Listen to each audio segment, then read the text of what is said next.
noite, igreja. Graça e paz. Estamos numa uma live. Estaremos nesta noite tendo um estudo bíblico. O pastor Alberto estará ministrando sobre o tema A Treliça e a Videira. E neste momento nós vamos estar louvando o nosso Deus com um cântico. Recebi um novo coração do nosso Pai, do nosso Senhor Jesus Cristo. Coração este que foi transformado e tem um propósito para com a vida da igreja, para com a vida do seu povo, povo do Senhor.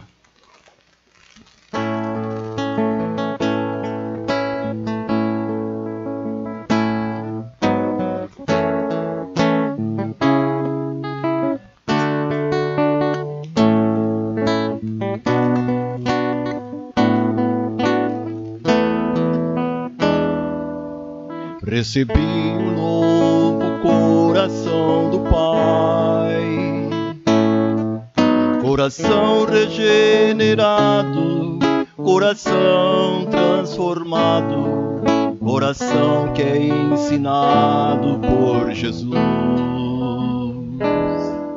Como fruto deste novo coração, eu declaro a paz de Cristo, te abençoo, meu irmão. Preciosa é a nossa comunhão.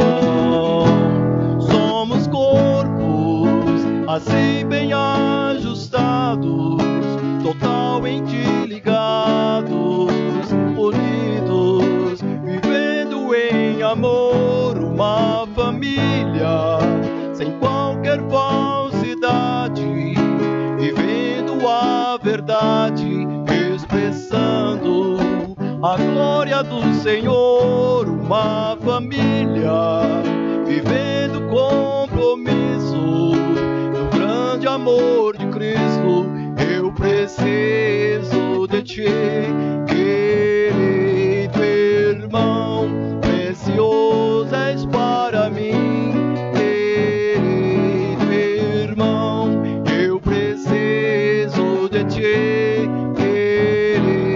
irmão, precioso és para mim, querido irmão.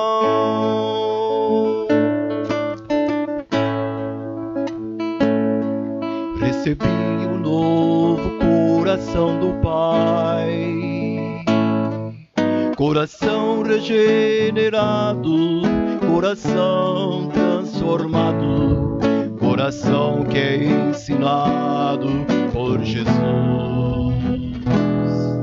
Como fruto deste novo coração, eu declaro a paz de Cristo, te abençoo, meu irmão. Pois preciosa é a nossa comunhão. Somos corpo assim bem ajustados, totalmente ligados, unidos, vivendo o amor, uma família, sem qualquer falsidade, vivendo a verdade, expressando a glória do Senhor, uma família, vivendo compromisso do grande amor de Cristo. Eu preciso de ti, querido irmão, precioso és para mim, querido irmão. Eu preciso de ti, querido irmão, precioso és para mim, querido irmão. Que Deus te abençoe grandemente, meu amado. Fico com o pastor Alberto.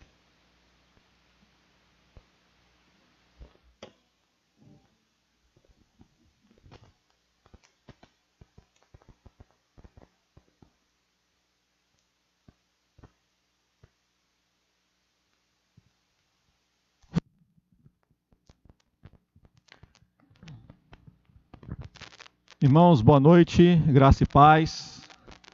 Louvado seja o nosso Deus. Estamos aqui mais uma vez, com a graça do Senhor, para compartilhar a sua palavra. Louvamos agora seu nome, né? Dizendo que recebemos um novo coração, um coração transformado, regenerado pelo próprio Senhor Jesus. Isso é bênção que não tem outra igual. Qualquer bênção nessa vida ou nessa terra não pode ser comparada a essa, de sermos em Cristo novas criaturas. Queremos desde já agradecer a todos que estão nos acompanhando, né? Deus possa abençoar a sua vida, que possamos compartilhar a palavra e pela sua misericórdia o Senhor possa falar ao nosso coração. Seu Espírito Santo realmente nos traga uma edificação, uma instrução para a vida de cada um de nós, para as nossas famílias, para a igreja, né, do Senhor Jesus Cristo aqui na terra. Nós iremos hoje compartilhar, como o nosso irmão presbítero Josadag já falou, a respeito do tema que nós estivemos compartilhando no nosso retiro, no finalzinho do mês de fevereiro, sobre a treliça e a videira, né? A mentalidade do discipulado que muda tudo. Tivemos essa oportunidade ali, junto com nossos irmãos da terceira igreja presbiteriana aqui de Paraná, compartilharmos esse assunto. O pastor Rogério, que pastor ali na terceira igreja, foi um dos palestrantes, deu a primeira palestra, eu compartilhei a segunda palestra, e o pastor Daniel, né, que trabalha aqui conosco, junto aqui na quarta igreja, foi quem compartilhou a terceira palestra. Então ali nós tivemos condições de sermos mutuamente instruídos, edificados. Aqueles que puderam participar daquele retiro, então vão poder relembrar. É lógico que eu não vou poder aqui, nesse tempo que teremos nesse momento, né, nessa noite, falar tudo o que ali foi falado. Iremos fazer um resumo daquilo que ali foi compartilhado em 3 palestras. Apesar de ainda ter ficado um pouco longo aqui, mas procurei condensar aquilo que ali nós ouvimos. E quem não pôde participar por algum motivo, vai então ter condição agora de se inteirar sobre esse assunto, né? Entender o que é esse treliça, o que é a questão da videira. Então vamos ler a palavra do Senhor. Nosso texto básico é Filipenses, capítulo 1. Nós iremos ler versículo 12, 13 e 14. Filipenses, capítulo 1, dos versículos 12 a 14. É o nosso texto inicial para o nosso compartilhar nessa noite. Se você puder abrir na sua Bíblia aí em casa, abra para acompanhar a leitura. O apóstolo Paulo, quem leva essa mensagem escrita, essa carta, essa epístola, até os irmãos, os cristãos em Filipos. Então diz assim a palavra do Senhor: quero ainda, irmãos, cientificar-vos de que as coisas que me aconteceram têm antes contribuído para o progresso do Evangelho, de maneira que as minhas cadeias em Cristo se tornaram conhecidas de toda a guarda pretoriana e de todos os demais. E a maioria dos irmãos, estimulados no Senhor por minhas algemas, ousam falar com mais desassombro a palavra de Deus. Vamos orar mais uma vez, clamar a graça do Senhor para com aquilo que Ele tem a falar ao meu e ao seu coração nesse momento. Vamos orar. Pai eterno, Deus de misericórdia, Deus santo, Deus todo-poderoso, obrigado, Pai, porque o Senhor nos presenteou com mais essa oportunidade de abrirmos Tua palavra, de buscarmos a instrução, de buscarmos nos alimentar, de buscarmos entender o que o Senhor, ó Pai, realizou no passado, usando ali, ó Pai, serva do Senhor, para que a Tua igreja, ó Deus, pudesse existir e pudesse permanecer e pudesse chegar até os nossos dias hoje. E nesse momento, ó Pai, queremos clamar que o Senhor, pela Tua ação, pela ação do Teu Espírito Santo, traga ao nosso coração o que o Senhor quer falar, o que nós carecemos de ouvir, de entender, de aprender. Cada um com a sua realidade, cada um com a sua dificuldade. O Senhor sabe quais são. Por isso, Deus, fala, Senhor. Move, Senhor. ensina, instrui a tua igreja, povo do Senhor, para a tua glória, para crescimento, maturidade do teu povo. Em nome de Jesus que nós oramos e agradecemos. Amém, Senhor. Amém. Então, meus irmãos, que vem a ser então essa expressão, né? A treliça e a videira. Então, de uma forma assim bem sucinta, nós podemos dizer que a treliça se refere à parte estrutural, a toda a estrutura que vai receber então a videira. Isso se refere, quando falamos de forma literal, quando pensamos, né, na videira ou na parreira, que precisa de uma estrutura para se apoiar e para desenvolver.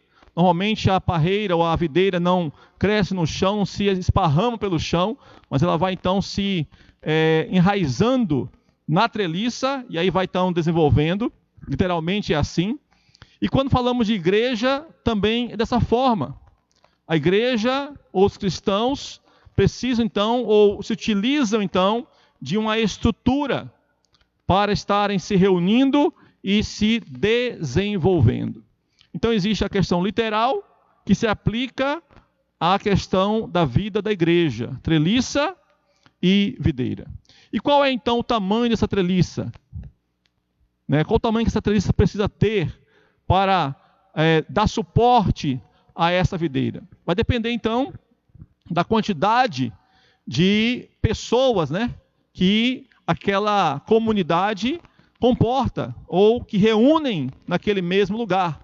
Porque a treliça, na verdade, não se restringe, não se limita ao prédio que chamamos de igreja, mas é tudo que envolve esse prédio, tudo que está dentro desse prédio, tudo que os móveis que possuem, a parte da organização, a parte da administração, a parte financeira, a parte social, tudo isso então podemos colocar como treliça, que vai dar o suporte para a videira. Então o tamanho da treliça vai depender da quantidade de pessoas que ali reúnem, que ali congregam, de cristãos que fazem parte daquela comunidade. E qual é o compromisso, que ao mesmo tempo é um privilégio, que essas pessoas têm pelo fato de serem videira, pelo fato de serem cristãs, pelo privilégio de serem discípulos ou discípulas do Senhor Jesus. Um dia alcançados ou alcançadas pela graça de Deus, e aí se tornam discípulos ou discípulos de Cristo. Qual é o compromisso que faz parte da vida dessas pessoas? Podemos numerar aqui como viver o Evangelho, anunciar esse mesmo Evangelho, servir no corpo de Cristo e fazer novos discípulos para o Senhor Jesus. Então, de forma bem resumida, viver o Evangelho, anunciar, proclamar esse Evangelho, servir no corpo de Cristo, aqueles que já são, fazem parte daquela comunidade, já são videira, e também ir em busca de novas pessoas e discipular essas pessoas para que também se tornem seguidores do Senhor Jesus. E esse compromisso, meus irmãos, que é o privilégio, deve fazer parte da vida de todos aqueles que são, de fato, cristãos. Cada cristão precisa ter essa consciência, são novas criaturas, e tem esse compromisso, essa responsabilidade, e ao mesmo tempo esse privilégio. Cada um que faz parte ali precisa ter esse compromisso. Não é segredo para nós, para nenhum de nós, que na verdade, nem todos que congregam em um local, em uma comunidade chamada cristã, nem todos de fato são cristãos mesmo. Pode ter pessoas que estão ali por outros motivos, de passagem, que de fato ainda não nasceram de novo. Não podemos querer nos enganar e achar que todos que congregam no mesmo local são de fato cristãos, né? Ou são pessoas cristãs. Mas aqueles que são de fato cristãos de verdade, que não estão ali simplesmente como um passatempo, ou com outro objetivo, mas porque já nasceram de novo, precisam comprovar que realmente são cristãos dessa forma, né, que acabamos de falar, vivendo o Evangelho, anunciando o Evangelho, servindo no corpo de Cristo, fazendo novos discípulos para Cristo. É uma forma de nós comprovarmos, eu e você, que não estamos simplesmente ali numa comunidade, por outro motivo qualquer, possa ser qualquer um deles, que não seja esse, de termos sido já alcançados pela graça de Deus em Cristo Jesus. Já fomos regenerados, nascemos de novo. Nós somos novas criaturas. Já podemos ser chamados de discípulos e discípulos do Senhor. Então a comprovação passa por isso que acabamos de falar. O viver o Evangelho. Não é só ouvir, mas é praticar. É anunciar. É ter a disposição de servir aos demais, membros desse corpo, e buscar, lançar a semente para formar outros discípulos para o Senhor Jesus. Vamos agora então aqui, voltar para o texto que nós lemos aqui no começo, Filipenses capítulo 1. Nessa ocasião aqui, em que Paulo escreve essa carta, ele estava preso. Deu para perceber isso na leitura que fizemos. Provavelmente preso na capital do império, né, Roma, império romano que dominava, e Paulo ali estava preso. E a prisão de Paulo, né, era pelo crime de pregar o Evangelho. Esse era o crime, né, entre aspas, logicamente, que Paulo havia cometido. Pregar o Evangelho o levou então a ser preso. E Paulo então, diante dessa prisão incomum, né, que não era um assassinato, não era um furto, nada disso, mas era por pregar o Evangelho, ele poderia então se revoltar com isso, ou por esse fato, mas ele olha para essa situação e observa e encontra algo de positivo nesse quadro de prisão que ele se encontrava. Olha aí no versículo 12 e 13 que ele diz: quero ainda, irmãos, cientificar-vos de que as coisas que me aconteceram têm antes contribuído para o progresso do Evangelho. De maneira que as minhas cadeias, a minha prisão em Cristo, se tornaram conhecidas de toda a guarda pretoriana e de todos os demais. Então ele olha para essa situação e não vê negatividade. E olha como algo positivo, porque essa guarda pretoriana que ele aí comenta, eram soldados que faziam ali o revezamento para cuidar dos presos, dentre eles o apóstolo Paulo. E cada um que chegava ali, né, para tomar conta, para estar ali tomando conta dos presos, naquela situação de cárcere que Paulo se encontrava, ouvia o Evangelho. Paulo então anunciava a eles a palavra do Senhor. E ele diz que não só os guardas, mas e todos os demais. Se refere a cada um daqueles que serviam no palácio, esses guardas, né, guarda pretoriana, serviam no palácio também. E outros que serviam no palácio, que não eram guardas, também estavam ali, de alguma forma, tinham acesso ao apóstolo Paulo. E quando tinha esse acesso, ouvia o Evangelho. O apóstolo Paulo não perdia a oportunidade de anunciar o Evangelho a todos, né, a quem ele tinha acesso, de alguma forma se chegava até ele. Então eram pessoas que não eram cristãs. Os guardas e os demais não eram cristãos, e estavam ali sendo evangelizados pelo apóstolo Paulo. E nós cremos que pela ação do Espírito Santo, não por Paulo, porque Paulo e nenhum homem, nenhum ser humano é capaz de transformar, de salvar, de regenerar quem quer que seja. Paulo era instrumento, como você, eu, nós podemos ser e devemos ser. E o Espírito Santo, então, é quem faz a obra de regeneração, como fez em Paulo, em mim e você, e faz em qualquer um a quem Deus quer salvar. Então ali, aqueles que estavam ouvindo o evangelho, se não muitos, mas pelo menos alguns, foram alcançados e se tornaram novas criaturas. Mas, irmãos, até aqui, Paulo não citou aqueles que eram, na verdade, cristãos. Ele falou de guardas e demais, não cristãos. O versículo 14, ele vai então mencionar os cristãos que moravam em Roma, na capital do império. Olha na sua Bíblia aí, por favor. Ou então ouça a leitura. Versículo 14. E a maioria dos irmãos, estimulados no Senhor por minhas algemas, ousam falar com mais desassombro a palavra de Deus. Então agora sim, ele cita os irmãos, os cristãos, né, a igreja, a videira que vivia ali em Roma. E o texto diz que a maioria deles estava anunciando a palavra de Deus.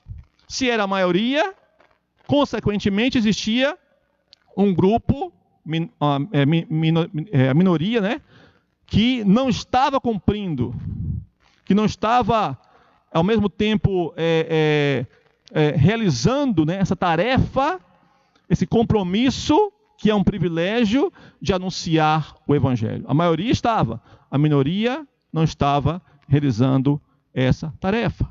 Por que será? Será que eles estavam com receio de acontecer com eles o que aconteceu com Paulo? Também serem presos? Será que eles estavam de quarentena? Não, isso aí não, né? Naquela época não estava existindo ainda a quarentena. Será que eles não tinham tempo? Eram tão ocupados, tão atarefados, que não tinham tempo de anunciar o evangelho? Será que eles assim pensavam, já que a maioria está anunciando, eu não preciso, né? Não vai fazer diferença, né? Tantos aí já anunciando, para que eu vou me preocupar, né? Ou me ocupar em anunciar o evangelho? Qual era o motivo? O certo é que a Bíblia, o texto bíblico, o apóstolo Paulo, não registra o motivo do porquê alguns não estavam realizando essa tarefa, né, cumprindo esse compromisso que ao mesmo tempo é um privilégio de anunciar o evangelho do Senhor Jesus. Mas o que o apóstolo Paulo registra nos ajuda a pensarmos aqui, a fazermos uma reflexão sobre a questão que nós falamos lá no início, sobre o compromisso, privilégio de anunciar o evangelho, ou antes disso, viver o evangelho, anunciar o evangelho, servir no corpo de Cristo e alcançar novas pessoas para Cristo. O texto diz aqui em Filipenses, capítulo 1, que aqueles que estavam anunciando o evangelho formavam dois grupos. Não era um grupo só, dois grupos. Um grupo anunciava com uma motivação e outro grupo anunciava com outra motivação. Veja só aí na sua Bíblia, versículo 15 a 17. Alguns efetivamente proclamam a Cristo por inveja e porfia. Porfia é disputa. Outros, porém, o fazem de boa vontade. Este de boa vontade, por amor, sabendo que estou incumbido da defesa do evangelho. Aqueles que anunciavam por inveja, porfia, contudo, pregam a Cristo por discórdia, insinceramente, julgando suscitar, provocar tribulação às minhas cadeias. Então, dois grupos dentre aqueles que era a maioria da igreja e que estavam anunciando o evangelho. Minoria não estava anunciando, a maioria estava. Dentre a maioria, um grupo anunciava com motivação correta, por amor. Outro grupo anunciava com motivação errada, por discórdia. E interessante que Paulo não fala aqui no texto que esses que estavam anunciando com motivação errada tinham que parar de anunciar, tinham que se calar. Ele não fala isso. Isso nos leva a entender que a mensagem que eles estavam anunciando, a pregação, o conteúdo que eles estavam falando era verdadeiro. Era realmente o evangelho do Senhor Jesus. Porque se não fosse o evangelho de Cristo, eu creio que Paulo não iria ter essa mesma postura de não ordenar que eles se calassem em nome de Jesus. Porque ele fez isso aos Gálatas. Quando ele escreve aos Gálatas, ele diz: aqueles irmãos da Galácia que não desse ouvido a outro evangelho. Ele fala: ainda que eu mesmo, ou até um anjo venha e pregue o evangelho que vai além do que vocês têm ouvido, tem sido pregado para vocês, não aceitem, considerem como maldito, anátema. Então entendemos que a mensagem que aqueles irmãos ali em Roma estavam pregando, mesmo que a motivação era errada, fosse errada, eles estavam pregando a verdade. Por isso que Paulo não os leva, ou os ensina a se calarem, mas ele diz que eles deveriam continuar. Olha aí, versículo 18: todavia que importa, uma vez que Cristo de qualquer modo está sendo anunciado ou pregado, quer por pretexto, quer por verdade, também com isso me alegro, me regozijo, sim, sempre me regozijarei. A mensagem era a verdade. E aí alguém pode pensar: mas então, não importa o motivo, errado ou certo, temos que pregar o evangelho. Não é assim. E aí nós vemos que nessa situação aqui, que Paulo aqui relata, duas situações precisavam ser trabalhadas. Duas situações precisavam ser consertadas. Precisava haver ali um treinamento adequado na vida daqueles irmãos. Quem estava pregando o evangelho corretamente, deveriam continuar fazendo e sendo treinados ainda mais, porque já estavam fazendo certo pela motivação certa. Quem estava pregando pela motivação errada, precisavam ser treinados para que continuasse pregando, porém com a motivação correta. E aqueles que não estavam pregando, que era a minoria, precisavam começar a pregar, se realmente fossem de fato cristãos. Ou se não fossem, precisavam se converter. E depois então serem treinados para anunciar o evangelho do Senhor Jesus. E aí, meus irmãos, que vamos entrar em outro ponto aqui, ou em outro texto da Bíblia, voltando um pouquinho só, capítulo 4 de Efésios, onde o apóstolo Paulo também, que escreve essa carta também aos Efésios, vai falar sobre liderança, líderes da vida da igreja. Capítulo 4, versículo 11 e 12, ele diz assim: e ele mesmo concedeu uns para apóstolos, outros para profetas, outros para evangelistas e outros para pastores e mestres, com o objetivo de aperfeiçoamento dos santos, para o desempenho do seu serviço, para a edificação do corpo de Cristo. Então Paulo mostra que o próprio Senhor Jesus vocaciona alguns dentre os seus, alguns dentre a videira, alguns dentre os cristãos, para serem líderes, e para então esses líderes fazerem o treinamento, e o treinamento é equipar os cristãos para que cumpram seus devidos papéis no corpo de Cristo, da maneira correta, com a motivação correta. É o treinamento adequado que Deus, pela ação do próprio Senhor Jesus, pela ação do próprio Espírito Santo, concede dons a alguns que não são melhores nem piores do que os demais, mas o Senhor chama quem Ele quer e capacita quem Ele quer, para treinar os demais cristãos para cumprirem seus devidos papéis no corpo de Cristo, da forma certa, da maneira certa e com a motivação correta.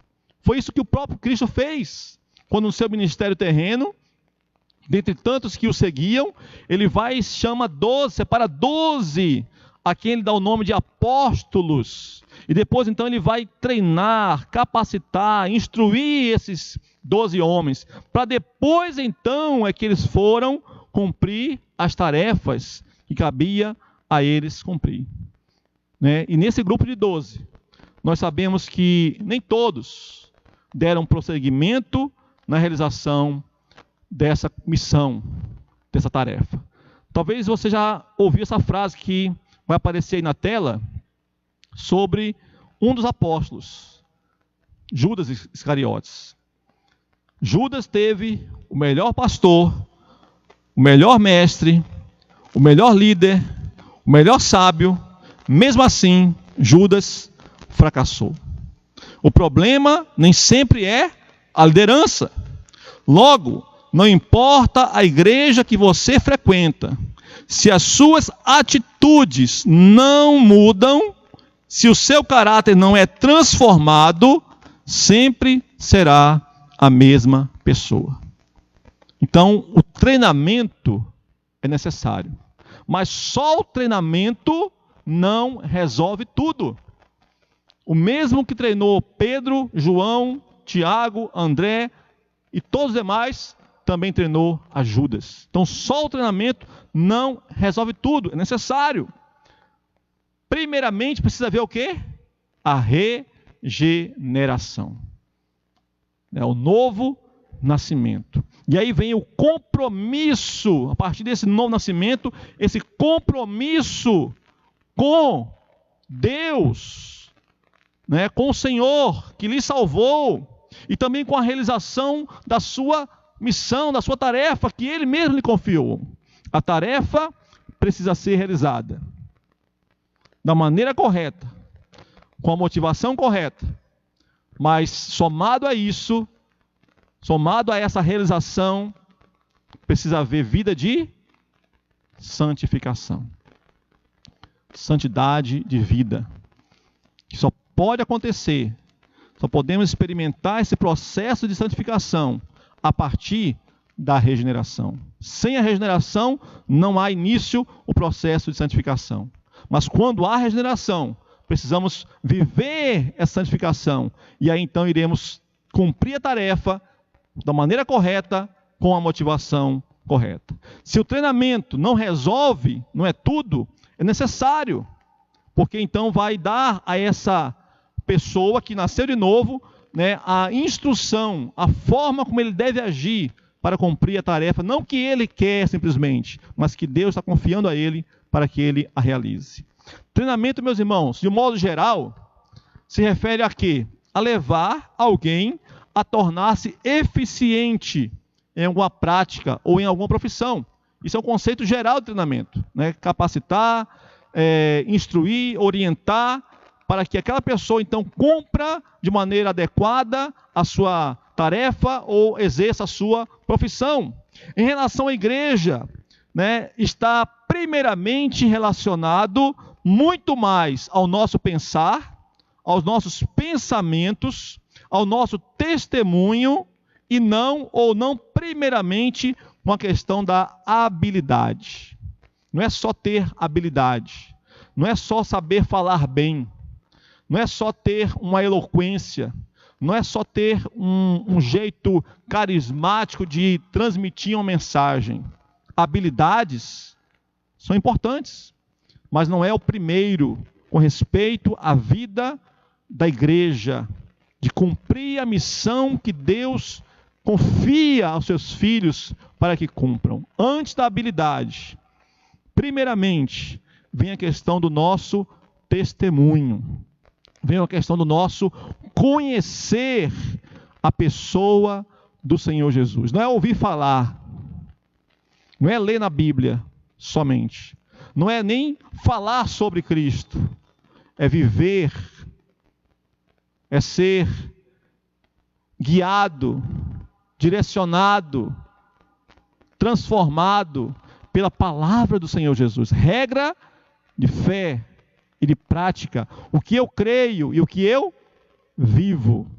Infelizmente, há muitas pessoas que têm muitas habilidades, mas não têm um testemunho que respalde, que dê condição de realmente ser usado por Deus para realizar a sua obra. Volte aí de novo para Efésios 4. Veja aí o que diz o versículo 12. Com vistas ao aperfeiçoamento dos santos para o desempenho do seu serviço.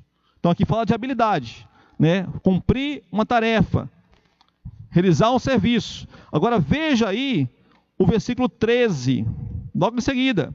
Até que todos cheguemos à unidade da fé e do pleno conhecimento do Filho de Deus, a perfeita varonilidade, à medida da estatura da plenitude de Cristo. Então, meus irmãos, cheguemos à unidade da fé e do pleno conhecimento do Filho de Deus.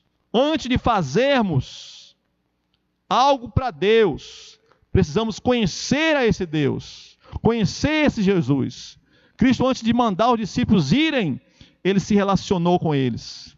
É isso que precisa acontecer na vida de um cristão, para que depois então ele faça ou cumpra a sua missão de maneira correta, com a motivação correta. Então é testemunho, é vida respaldada pela palavra de Deus e pela vida de Cristo sendo vivida por nós, e as pessoas então podem testemunhar disso, que veem Cristo em nós. Não pessoas perfeitas, não um homem perfeito, uma mulher, um jovem perfeito, mas que demonstra temor a Deus, compromisso com Deus, as suas prioridades, as suas decisões, as suas escolhas, sempre são colocadas no altar do Senhor, para saber se Deus está aprovando ou não, se é de acordo com a vontade do Senhor ou não, se é para a glória do Senhor ou não. Aí então, fazem, realizam, conquistam ou recuam e abrem mão por saber que Deus não está aprovando isso ou aquilo. Então, meus irmãos, relacionamento é aquilo que os discípulos precisavam e Cristo então trabalhou com eles dessa forma. Separou ali, né? Separou ali 12 homens, de tantos que o estavam seguindo. Há momentos que era uma multidão. Quando foi multiplicar os pães e peixes, 5.000 homens para mulher e criança. E aí então, a dado momento, ele vai e chama aqueles 12 para treiná-los. Já vimos que um deles, né, não havia sido regenerado ainda. Então não é só o treinamento. Primeiro a regeneração, depois então o treinamento. E através do relacionamento. Cristo fez isso. Separou 12 homens, mas perto deles, treinou o caráter deles, transformou pela ação do Espírito Santo aqueles corações. Depois então os enviou para cumprirem a missão que cabia a eles realizar. Caráter transformado para uma realização adequada segundo a vontade do Senhor. A igreja, o corpo de Cristo, muitas vezes perde muito, quando seus líderes se envolvem em diversas tarefas na vida da igreja, né? E por se envolverem em tantas tarefas, consequentemente, perdem ou deixam de realizar o que é o mais importante. Muitas vezes a treliça que precisamos ter, né? A organização, o prédio, a burocracia e tantas coisas, envolvem tantos líderes, que o principal, que é a videira, fica em segundo plano, ou não é dada a ela, né, a instrução ou treinamento que deveria ser dado. Capítulo 2 de Timóteo, olha aí na sua Bíblia, 2 Timóteo, estamos terminando o quadro daqui a pouquinho, né? Eu falei que era um pouco longo, porque são 3 palestras em uma. Tenham paciência aí, nas suas casas, né? Os irmãos aqui também deu paciência, né? Vamos aí ter paciência para poder aprender um pouquinho, relembrar aquilo que nós vimos no nosso retiro. 2 Timóteo, capítulo 2, versículo 1 e 2. O apóstolo Paulo, também que escreve ao jovem Timóteo, diz assim: Tu, pois, filho meu, fortifica-te na graça que está em Cristo Jesus. E o que da minha parte você ouviste através de muitas testemunhas, isso mesmo que você ouviu e aprendeu, transmite a homens fiéis e também idôneos, para que possam instruir a outros. Olha só, não é falar simplesmente, saber o que falar, saber a quem falar, para que essa mensagem preciosa possa cair nesses corações, possa trazer a transformação, a santificação e a expansão, porque esses que vão receber vão levar adiante, instruir a outros. Então essa é a tarefa que cabe à liderança, que o próprio Cristo, como vimos lá em Efésios, separa e vai então capacitá-los para realizar essa tarefa. Meus irmãos, esse é um grande desafio. Parece algo simples, mas não é. É muito complicado, porque nós não estamos acostumados. O nosso costume realmente é, como líderes, nós temos na igreja vários líderes, né? Tem os pastores, tem os presbíteros, tem os diáconos, tem as sociedades internas que têm seus líderes, tem algumas igrejas como a nossa que tem os grupos familiares, tem os seus líderes, e em outras áreas também, escola bíblica dominical, muitas vezes os líderes se envolvem com coisas importantes, coisas que são necessárias, mas que muitas vezes tomam o tempo que deveria ser investido mais em relacionamento e treinamento daqueles que são liderados, para que eles possam ser realmente devidamente equipados, preparados, e ao serem devidamente equipados, preparados, possam instruir a outros, como diz aqui o texto que acabamos de ler. E por isso, por essa cobrança que os líderes fazem de si mesmos, e muitas vezes a própria igreja, conscientemente ou inconscientemente, cobra tarefa daqui, tarefa dali, isso aqui, aquilo outro, muitas vezes perdemos muito, porque o líder, quando acaba se envolvendo tanto, ou querendo fazer muita coisa ao mesmo tempo, ele pode ter grandes prejuízos na sua saúde, no seu emocional, no seu físico, no seu intelectual até mesmo, na sua mente, cansaço, fadiga. Ele pode ter prejuízo na sua família, porque muitas vezes tem tempo para todo mundo, mas a família é em segundo, terceiro ou quarto plano, e há muitos líderes, infelizmente, perdendo a família por causa do ministério, né, ou porque não administraram corretamente, não é só por esse motivo, mas também por esse motivo, né? A igreja também perde, porque deixa de ser devidamente instruída, treinada, porque o envolvimento com outras coisas toma tempo, porque não tem como fazer duas coisas ao mesmo tempo, ou uma coisa ou outra. A igreja perde com isso, deixa de ser devidamente treinada, consequentemente, por não ser treinada devidamente, deixa de cumprir o papel no corpo de Cristo, né? São privados de cumprirem a sua missão, são privados até mesmo de crescerem mais espiritualmente, porque deixaram de receber o alimento para o crescimento adequado. Ou seja, o prejuízo alcança a todos, líderes e liderados. Por isso que eu falei que é um grande desafio. Nós nos reestruturarmos, nós reaprendermos a viver igreja, a termos a treliça, mas darmos muito mais atenção à videira. Ou sabermos distribuir melhor, né, as tarefas, para que a treliça possa continuar existindo, continuar sendo devidamente atendida, mas sem tomar o lugar, ou sem ocupar o tempo devido à videira, que são as pessoas, que são os cristãos, sejam eles crianças, sejam eles adolescentes, os jovens, os adultos ou os idosos. Esse é um grande desafio para nós nesse dia. Concluindo então, irmãos, nossa reflexão. Nesses últimos dias, né, trazendo agora para o nosso dia de hoje, nós estamos o quê? Longe da treliça, né? Poucos irmãos que têm vindo aqui, pelo menos aqui na quarta igreja, né, nós estamos procurando ao máximo respeitar as ordens, os decretos, né, governamentais.